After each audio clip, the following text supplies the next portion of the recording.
ऐतिहासिक कुर्मी नेताओं के ऊपर जो हमने सीरीज शुरू किया है उसमें अभी तक हम आपको 4 वीडियो दे चुके हैं, जिसमें से वीरचंद्र पटेल और उसके बाद फिर लाल सिंह त्यागी, उसके बाद फिर देवशरण सिंह, उसके बाद फिर सदानंद सिंह, और आज हम आपको बताएंगे 5वें वीडियो में राम राज प्रसाद सिंह के बारे में। इनको बहुत कम लोग जानते हैं क्योंकि चुनाव भी बहुत कम लड़े हैं। पेशे से डॉक्टर थे, लेकिन जो रोजी रोजी पिक्चर अभी तक हमने 4 लोगों के बारे में बताया है, इनमें थोड़ा सा प्रॉब्लम था। प्रॉब्लम ये था कि ये डिफेक्टर थे, इनके ऊपर एक केस भी हो चुका है, दलित को जो है वो क्या अपहरण करने का केस है लोकल राजनीति, पंचायत लेवल की राजनीति में। लेकिन ये पेशे से डॉक्टर थे और इनकी विरासत भी है। कहते हैं कि बिहार का पहला जो होम्योपैथी मेडिकल कॉलेज है वो इन्हीं की देन है। तो ऐसे बहुत सारे तथ्य हैं जो अच्छे भी हैं और उन्हीं के बारे में हम आपको बताएंगे।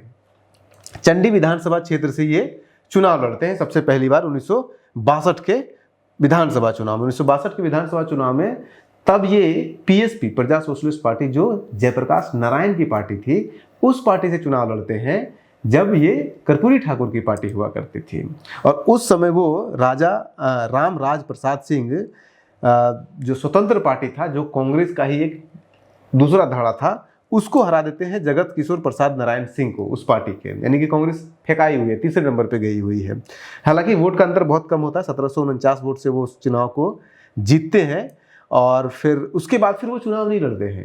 ये बड़ा इंटरेस्टिंग इनके जीवन में आपको दिखेगा कि 1967 के चुनाव में ये लड़ते ही नहीं है। कांग्रेस वहां से चुनाव जीत जाती है, आरपी सिंह वहां से चुनाव जीतते हैं।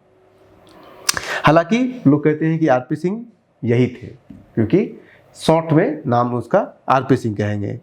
हालांकि जीत का अंतर बहुत कम था, जीत का अंतर मात्र 1749 वोटों का था। उसके बाद फिर 1967 का चुनाव जीतते हैं, पीएसपी से चुनाव जीतते हैं पहला 62 का। उसके बाद चले जाते हैं कांग्रेस में। 67 में, ये 1967 में ये चले जाते हैं कांग्रेस में, ताकि इनको मिल जाए वहां पे क्या पता मंत्री पद। लेकिन 67 के चुनाव में उल्टा हो जाता है, कांग्रेस वहां पे हार जाती है, सरकार बननी शुरू हो जाती है वहां पे गैर कांग्रेसी, और उसमें इनको कुछ भी नहीं मिलता है। इनको अभी और इंतजार, हालांकि मिलेगा, पद मिलेगा, लेकिन अभी इंतजार करना पड़ेगा। मिनिस्टर नहीं, डिप्टी मिनिस्टर मिलेगा, इनको इंतजार करना पड़ेगा। उसके बाद फिर 1959 का चुनाव, 69 का चुनाव होता है, उसमें भी ये जीतते हैं और उसमें ये श्री कृष्ण प्रसाद एलटीसी को हराते हैं। उसमें भी लगभग 6000 वोट से जीतते हैं। उसके बाद फिर ये 1972 का चुनाव जीतते हैं, वो भी ये जीतते हैं। उसमें ये भारतीय जनसंघ के श्याम सुंदर प्रसाद को हराते हैं चुनाव। लेकिन उसके बाद फिर 1977 के चुनाव में इनको टिकट नहीं दिया जाता है। हालांकि 1972 का चुनाव जीतने के बाद इनको मंत्री पद तक दिया जाता है।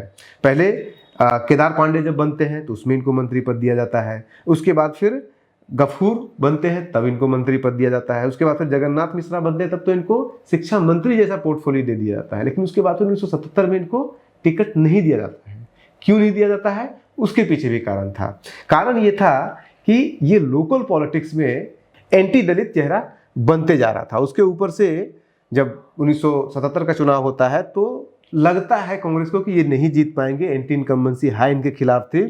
तो चूंकि जो आखिरी चुनाव 1972 का जीते थे वो मात्र 4000 वोटों से ये जीते थे, तो केशवर प्रसाद को कांग्रेस टिकट देती है। लेकिन केशवर प्रसाद भी चुनाव हार जाते हैं। जब 1977 का केशवर चुनाव हार जाते हैं तो फिर 1980 में फिर से इनको टिकट दे दिया जाता है। हालांकि इस बीच में 1977 का जब पंचायत का चुनाव होता है तो 1979 में इनके ऊपर एक केस भी होता है दलित एट्रोसिटीज का, जिसमें कि खरजामा गांव होता है। चंडी से ही चुनाव जीत रहे होते हैं, तो चंडी के पास ही हिलसा पुलिस स्टेशन के अंदर खरजामा गांव में एक दलित व्यक्ति जो कि प्रमुख के पद के लिए चुनाव लड़ रहा था, उसका नाम था गंगाधर प्रसाद बक्सोरे।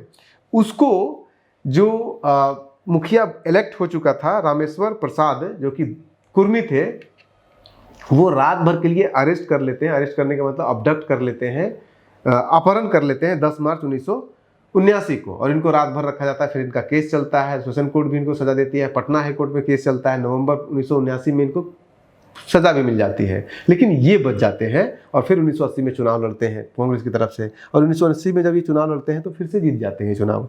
लेकिन फिर से इंटरेस्टिंगली 1985 में इनको टिकट नहीं दिया जाता है और फिर ये चुनाव कभी नहीं लड़ते हैं। इनका कैरियर खत्म हो जाता है, पॉलिटिकल कैरियर। हालांकि जब भी ये रहे हैं मंत्री के पद पे, अच्छा काम इन्होंने किया। जैसे कि जब ये केदार पांडे के टाइम पे, केदार पांडे जब मुख्यमंत्री हुआ करते थे, तब जब ये भवन निर्माण मंत्री हुआ करते थे, डिप्टी मिनिस्टर ही थे, तब इन्होंने लगभग 1 करोड़ 185 करोड़ की लागत से बहुत सारी जमीन, 30,000 एकड़ जमीन खरीदी गई थी इनके डिपार्टमेंट के द्वारा, और उसके ऊपर लगभग 1 लाख परिवारों को घर बना करके दिया गया था, जो कि अलग अलग शहरी क्षेत्र में था। ये अलग अलग बिहार के, उसमें बिहार झारखंड के अलग अलग शहरी क्षेत्रों में इनको दिया गया था मकान गरीबों को, जिसमें से आपको पटना, रांची, भागलपुर, मुजफ्फरपुर, जमशेदपुर, दरभंगा, बोकारो, पूर्णिया, बिहार शरीफ, सासाराम, सहरसा, राजगीर, आरा, गया, धनबाद, छपरा, हजारीबाग जैसे जगह शामिल थे।